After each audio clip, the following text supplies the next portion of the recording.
একের পর এক গোলাবর্ষণ আর বিস্ফোরণে কেঁপে উঠছে পুরো এলাকা। আগুনের গোলার মধ্য দিয়েই এগিয়ে যাচ্ছে সাঁজোয়া যান। স্থল, জল ও আকাশপথে তটস্থ অত্যাধুনিক হেলিকপ্টার, ফাইটার জেট, ট্যাঙ্ক ও কামান। চারপাশ থেকে চলছে কৌশলগত আক্রমণ। পুরো আকাশই যেন গোলা বারুদের ধোঁয়ায় আচ্ছন্ন। লক্ষ্য কেবল একটাই, যে কোনো মূল্যে শত্রুপক্ষকে ঘায়েল করে নিজেদের ভূখণ্ড রক্ষা করা।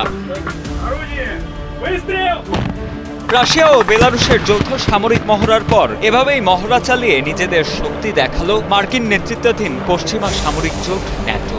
মিত্র দেশগুলোকে নিয়ে পোল্যান্ডে আয়রন গেট নামের মহড়া চালিয়েছে ন্যাটো সেনারা। জোটের পক্ষ থেকে দাবি করা হচ্ছে, এই মহড়ার মূল লক্ষ্য হলো পূর্ব দিক থেকে আসা যে কোনো সম্ভাব্য আক্রমণ মোকাবেলার প্রস্তুতি নিশ্চিত করা।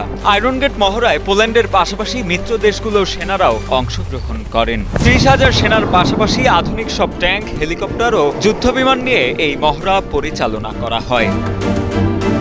ন্যাটোর এই মহড়ার মধ্যেই গ্রিনল্যান্ডে চলে আরেকটি বড় সামরিক মহড়া। মার্কিন নেতৃত্বাধীন সামরিক জোটের ক্রমবর্ধমান আগ্রহের মধ্যে কৌশলগতভাবে গুরুত্বপূর্ণ এই দ্বীপটিতে আয়োজিত হয় আর্কটিক লাইট ২০২৫ নামের সামরিক অনুশীলন। গ্রিনল্যান্ডের আধুনিক ইতিহাসে এটি সবচেয়ে বড় মহড়া, যেখানে ডেনমার্ক, ফ্রান্স, জার্মানি, সুইডেন ও নরওয়ের ৫ শতাধিক সেনা অংশ নিয়েছেন। ডেনমার্ক একটি ফ্রিগেট, হেলিকপ্টার ও F-16 যুদ্ধবিমান পাঠিয়েছে। ফ্রান্স দিয়েছে একটি নৌযান, একটি এয়ার রিফুয়েলিং ট্যাঙ্কার এবং একটি ড্রোন ইউনিট। ডোনাল্ড ট্রাম্পের গ্রিনল্যান্ড কেনার আগ্রহের মন্তব্যের পর থেকেই ডেনমার্ক সেখানে সামরিক তৎপরতা ও প্রতিরক্ষা খাতে বিনিয়োগ বাড়িয়েছে।